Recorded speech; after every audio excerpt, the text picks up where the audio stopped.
नमस्कार। आज हम कृषि पत्रकारिता पर बातचीत करेंगे। वर्तमान युग विज्ञान और प्रौद्योगिकी तकनीकी का युग है। नित नई नई वैज्ञानिक खोजों और नई प्रौद्योगिकी के चमत्कारिक परिणामों ने आज सारी दुनिया के माहौल को बदल दिया है। लोगों के आचार विचार, दैनंदिन व्यवहार में भी भारी बदलाव आया। इमर्सन ने एक बार कहा था कि विज्ञान ने पुरानी दंत कथाओं के चमत्कारों को बहुत पीछे छोड़ दिया है। आज की दुनिया में शिक्षा के प्रसार और जन जागृति के कारण लोगों में वैचारिक एवं तर्क बुद्धि का तेजी से विकास हुआ है। विज्ञान और तकनीकी के विकास के साथ साथ लोगों की सोच में भी बदलाव आया है। दुनिया में गहराई से फेरबदल हो रहे हैं। लोगों में कई प्रकार की जिज्ञासाएं बढ़ रही हैं।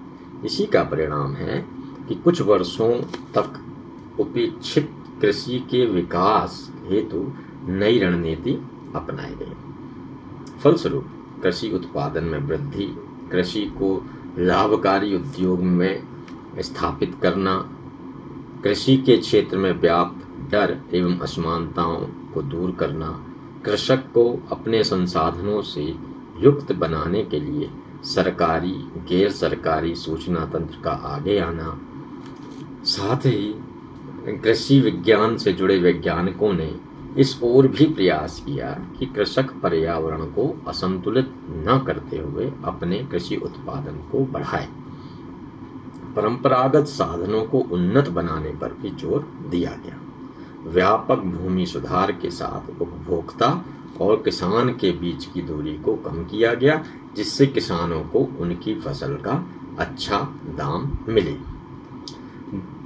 आजकल कृषि के क्षेत्र में हो रहे नित्य नूतन अनुसंधानों और किसानों द्वारा उन्हें स्वीकार करने की बीच की दूरी समाचार माध्यम के द्वारा पाटी जा चुकी है। हरित क्रांति, श्वेत क्रांति से संदर्भित अनुसंधान को प्रयोगशालाओं से खेतों तक पहुंचाकर संचार माध्यमों ने अपनी उपयोगिता को सिद्ध कर दिखाया। रेडियो, टीवी तथा कृषि से संबंधित डॉक्यूमेंट्री फिल्में बनाकर किसानों के व्यवहार, उनकी सूझबूझ तथा तत्परता को प्रभावित किया गया। किसानों को नई किस्मों के बीजों की जानकारी, मिट्टी, पानी, ऋण उपलब्धता, पौध संरक्षण, विपणन तथा कृषि सेवा केंद्रों की गतिविधियों की सामयिक सूचना देकर कृषि पत्रकारिता ने कृषि के वर्तमान स्वरूप को बदल दिया है। कृषि कार्य की विवेचना की जाए तो हमें एक नई दृष्टि मिलती है। कृषक, कृषि वैज्ञानिक एवं उपभोक्ता के बीच सहयोग और तालमेल बैठाने वाली सशक्त विद्या ही कृषि पत्रकारिता है, जो राष्ट्र की संपूर्ण अर्थव्यवस्था की रीढ़ है। कृषि जगत की बहुआयामी पहलुओं की विविध प्रवृत्तियों, धाराओं एवं परिस्थितियों से संबद्ध कृषि पत्रकारिता राष्ट्रीय विकास का दर्पण है। नित्य नूतन हो रहे कृषि अनुसंधान संबंधी तथ्यों की वाहिका यही कृषि पत्रकारिता है, जिससे विकास के नए क्षेत्र बन रहे हैं तथा किसानों में नई संकल्पनाओं का सृजन होता है। कृषि पत्रकारिता कृषि विषयक समाचारों को विभिन्न संचार माध्यमों की सहायता से किसानों तक और किसानों की समस्याओं को उपयुक्त स्थानों तक पहुंचाने की एक कला है। खेतीबाड़ी से संबद्ध सूचना, जानकारी एवं विविध अनुसंधान उपलब्धि से अधिकाधिक लोग कैसे परिचित हों, पत्र पत्रिका, परंपरागत संचार माध्यम तथा इलेक्ट्रॉनिक मीडिया द्वारा कृषि क्षेत्र में संचार रिक्तता को कैसे दूर किया जाए, इन प्रश्नों के उत्तर हेतु कृषि पत्रकारिता की ओर सबकी दृष्टि जाती है। हम जानेंगे कि कृषि पत्रकारिता का उद्भव कैसे हुआ, इसका विकास इस तरह से हुआ। पेरिस में सन 1743 में कृषि पत्र किसान गजट के नाम से फ्रांसीसी भाषा में छपा। इस पत्र में कृषि विज्ञान पर चर्चा की गई थी। इसका मुख्य उद्देश्य किसानों को कृषि विज्ञान में हो रहे नए नए प्रयोगों से परिचित कराना था। भारत में पहला कृषि सुधार 1914 में और कृषि नाम से 1918 में आगरा से छपा। पहले पत्र के संपादक श्री बंशीधर तिवारी थे। 1934-35 में बंगाल से कृषि संबंधी पत्र पत्रिकाएं बंगला भाषा में छपी और अंग्रेजी भाषा में 1940 में फार्मर के नाम से तथा दूसरा पत्र एग्रीकल्चर गजट के नाम से पत्र निकाला। इसके बाद कृषि शोध और वैज्ञानिक तथ्यों से संबंधित कानूनों, पंचायती राज, सहकारिता आदि विधाओं के प्रचार प्रसार के लिए विभिन्न भाषाओं में और हिंदी में भी पत्रों का प्रकाशन शुरू हो गया। इसमें सरकारी और गैर सरकारी दोनों ही प्रकार के पत्र थे। सरकारी पत्रों में 1946 में खेत नाम से और 1950 में कुरुक्षेत्र नाम से पत्र का प्रकाशन हुआ। दूसरी ओर गैर सरकारी पत्रों में 1946 में नागपुर में कृषक जगत नाम से और 1948 में बंगाल में फार्म जर्नल नाम से कलकत्ता से इसका प्रकाशन शुरू हुआ। मराठी भाषा में निकलने वाला कृषि पत्र शेतकरी भी एक पुराना पत्र था। दोनों पत्रों के जन्मदाता DC लोध और मणिकचंद्र बेड़दिया थे। मध्य प्रदेश बनने के बाद कृषक जगत भोपाल गया। सन 1950 से 1960 के मध्य सेवाग्राम, सरकारी पशुपालन, किसान समाचार, कृषक समाचार आदि पत्र प्रकाशित हुए। सन 1966 का वर्ष कृषि पत्रकारिता के लिए स्वर्ण युग कहलाएगा। 1966 में कृषि क्रांति का शुभारंभ होते ही देश भर में अनेक सरकारी, अर्ध सरकारी और निजी क्षेत्र के पत्र पत्रिकाओं की बाढ़ आ गई। विस्तार सेवा निदेशालय और भारतीय कृषि अनुसंधान परिषद कृषि से संबंधित अनेक पत्र पत्रिकाएं निकली, जिनमें धरनी, गोवर्धन, उन्नत कृषि, खेती, पशुपालन, कृषि चयनिका आदि प्रमुख थी। इसके अतिरिक्त कृषि विश्वविद्यालयों ने भी पत्र पत्रिकाओं का प्रकाशन किया। इनमें हरियाणा खेती, किसान खेती, अनपा पत्र, आधुनिक कृषि, किसान विश्व उपज आदि उल्लेखनीय हैं। इसी दौरान राज्य के विकास विभागों ने भी राजस्थान विकास, कृषि, पशुपालन, किसानी समाचार आदि पत्र पत्रिकाएं निकाली। नई दिल्ली से भी कई पत्र प्रकाशित हुए, जिनमें आज की खेती, गो संवर्धन, गांव, ग्राम भूमि, कृषि विकास, कृषि समाचार, पशुपालन, कृषि लोक, उजाला, सेवाग्राम आदि पत्र कृषकों के लिए उपयोगी रहे हैं। इसके अतिरिक्त अपना पत्र उदयपुर से और ग्रामीण जनता रुड़की से जो निकलता था वह उल्लेखनीय है। आज लगभग 250 कृषि पत्रिकाओं का प्रकाशन हो रहा है। इनमें से 190 हिंदी तथा अन्य प्रादेशिक भाषाओं में प्रकाशित हो रहे हैं। आज सभी कृषि पत्रिकाओं के कुल पाठकों की संख्या लगभग 5 लाख है। इनमें निजी पत्रिकाओं के कुल पाठक 20% हैं। इससे पता चलता है कि अधिकांश पाठक वर्ग में प्रचलित पत्र पत्रिकाएं सरकारी संगठनों द्वारा ही प्रकाशित की जाती हैं। यह देखा गया है कि निजी क्षेत्र की ग्रामीण कृषि पत्रिकाएं प्रायः कुछ समय बाद बंद हो जाती हैं। इसका कारण प्रसार संख्या की कमी तथा सरकारी संगठनों से स्पर्धा है। इसके अतिरिक्त निजी क्षेत्र की पत्रिकाओं का स्तर भी पाठकों को संतुष्ट नहीं कर सका।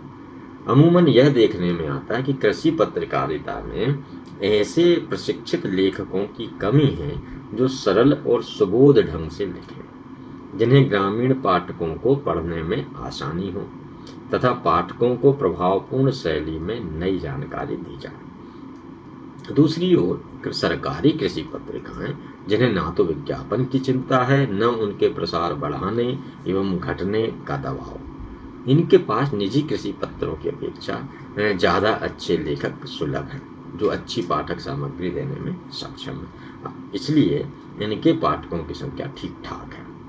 निजी क्षेत्र की पत्र पत्रिकाओं में आर्थिक परेशानी के कारण समय से प्रकाशित होने का संकट लगा रहता है। अच्छे लेखकों को उनके लेखों का उचित पारिश्रमिक नहीं मिल पाता, इसलिए स्तरीय लेखों का अभाव रहता है।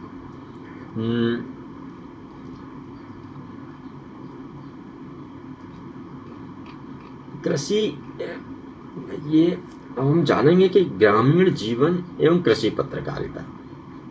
हमारे देश के गांव में जितनी विविधता है शायद उतनी किसी देश में नहीं होगी। अनेक धर्मों के लोग हैं, उन धर्मों की जातियां उपजातियां अलग अलग इस तरह के लोग रहते हैं। उनके अपने रीति रिवाज, परंपराएं, उत्सव, रूढ़ियाँ, कुरीतियाँ और सामाजिक आर्थिक विषमताएं ग्रामीण पत्रकारों को ढेरों समाचार देती हैं। समय के साथ साथ बदलते सामाजिक मूल्यों ने हमारे गांव या छोटे शहरों के सामाजिक ढांचे पर जो प्रभाव डाला है, उस पर ग्रामीण पत्रकारों की लेखनी बहुत कम चली है।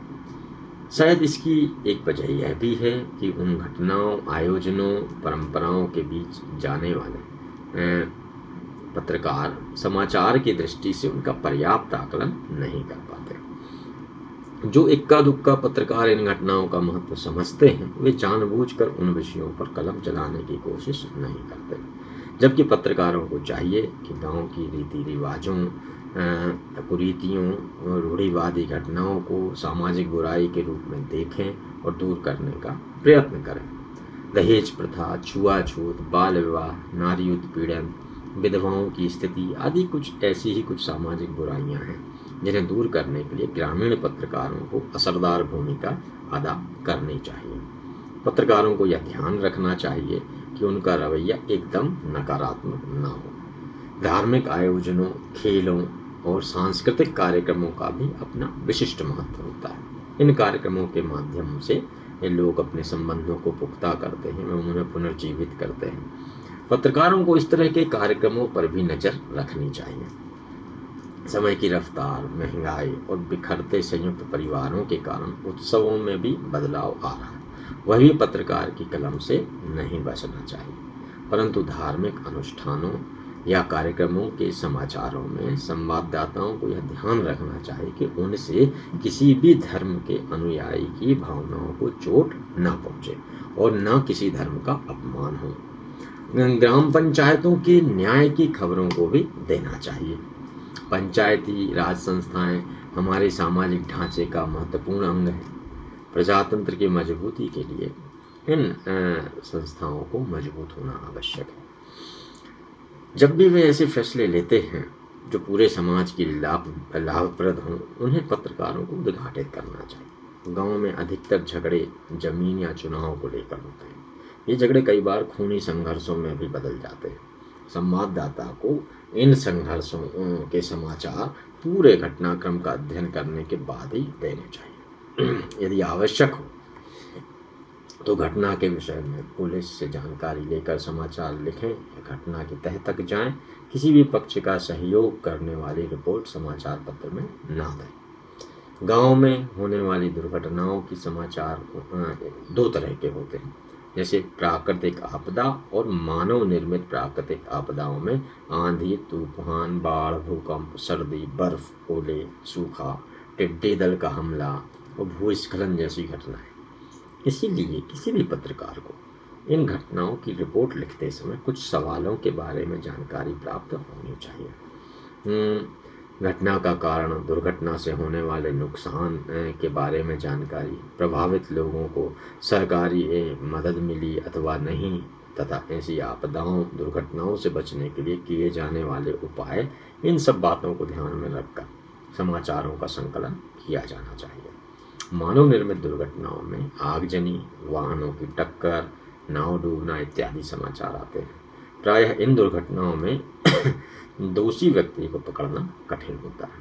इसलिए संवाददाता को प्रमाण जुटाने और घटना की कड़ियों को जोड़ने का प्रयास कर रिपोर्ट तैयार करनी चाहिए। आज शहर ही अथवा ग्रामीण क्षेत्र हर जगह अपनी तरह की समस्याएं हैं जिनसे व्यक्ति जूझ रहा है।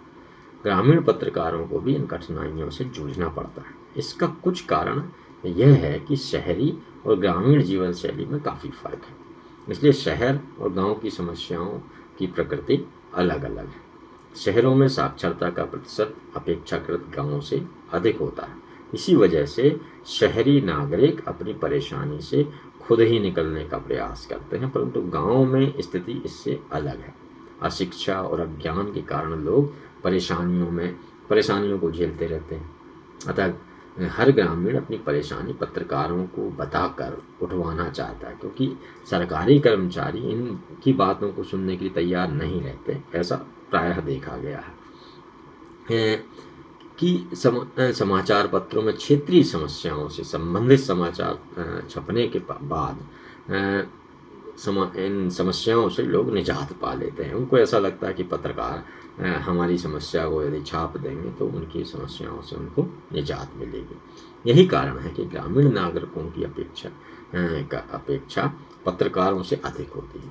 ऐसी स्थिति में पत्रकारों को सामान्य या प्रधान समाचार की रिपोर्ट देनी हो तो उसके साथ फोटो भी भेजें, जिससे समाचार संपादक को वास्तविकता की जानकारी हो सके एवं गांव में ज़्यादातर सामान्य टूटी फूटी सड़कों, गंदगी का साम्राज्य, बिजली की समस्या, सिंचाई सुविधाओं की कमी, अस्पताल में डॉक्टरों का न होना अथवा सरकारी दवा के वितरण में धांधली आदि समस्याएं होती हैं। ग्रामीण पत्रकारों का यह दायित्व है कि वह यह देखें कि संबंधित विभागों में समाचार छपने के बाद उस दिशा में कोई कार्य किया गया है अथवा नहीं। यदि विभाग ने वास्तव में समस्या का हल कर दिया है तो उसकी भी एक खबर लगानी चाहिए।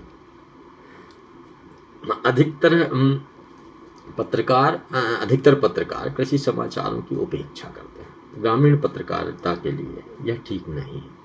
देश की 70% आबादी आज भी गांव में रहती है। उनकी जीविकोपार्जन का मुख्य साधन कृषि एवं संबंधित कार्य ही है। आज किसान जानकारी के लिहाज से शून्य है और शहरों में रहने वाले लोग खेती किसानी में आने वाली समस्याओं से परिचित नहीं हैं। ग्रामीण पत्रकारों ने भी मानसून, मौसम, बीज, कृषि उपकरण, कर्ज, आवागमन साधनों की कमी आदि विषयों पर चर्चा करना व्यर्थ समझा। ग्रामीण परिवेश के विशेष पत्रकारों से यह अपेक्षा की जानी चाहिए कि वह अपने क्षेत्र की मिट्टी, जलवायु, सिंचाई साधनों, मानसून के संकेत, जंगलों की स्थिति, फसलों आदि की पूरी जानकारी रखते हैं। इसके अतिरिक्त सरकार द्वारा किसानों को दी जाने वाली सुविधा अथवा योजनाओं की जानकारी भी होनी चाहिए, जिससे वे यह देख सकें कि सरकारी योजनाओं का लाभ किसानों तक पहुंच रहा है अथवा नहीं। इस पाठ में बस इतना ही। अगले पाठ में हम विज्ञान पत्रकारिता पर बात करेंगे। नमस्कार।